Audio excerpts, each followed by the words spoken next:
అందరికీ నమస్కారం అండి. ఇప్పుడు మనం చూస్తున్న ఈ నివాసము బాబావారు ఉన్నప్పుడు ఆయనతో అతి సన్నిహితంగా మలిసిన కుశాల్ చంద్ గారి ఇల్లండి. బాబావారు ఉన్నప్పుడు ఇక్కడ భిక్షకు వచ్చేవారని, ఏదైనా కరువు పరిస్థితుల్లో కూడా ఈ ఇంటికి మాత్రమే భిక్షకు వచ్చేవారని చెప్పని మనము బాబా చరిత్రలో చదువుకున్నామండి. ఇదంతా కూడా బాబావారు వచ్చినప్పుడు ఆయన కూర్చున్న ప్రదేశం ఇది. ఈ ప్రదేశాన్ని మనందరం చూస్తున్నామండి.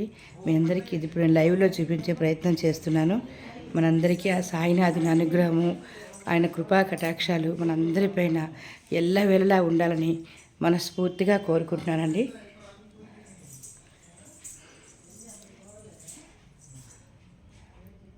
కుశాల్ చంద్ గారి ఫోటో అండి ఇది.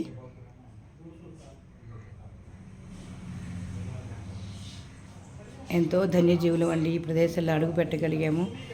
అందరికీ కూడా ఈ ప్రదేశాన్ని చూపించగలిగే ఒక అవకాశాన్ని బాబా నాకు ఇస్తున్నాను, నేను మనస్ఫూర్తిగా తలుస్తున్నాను అనుకుంటూ ఉంటానండి. మీ మాలతి నందన్.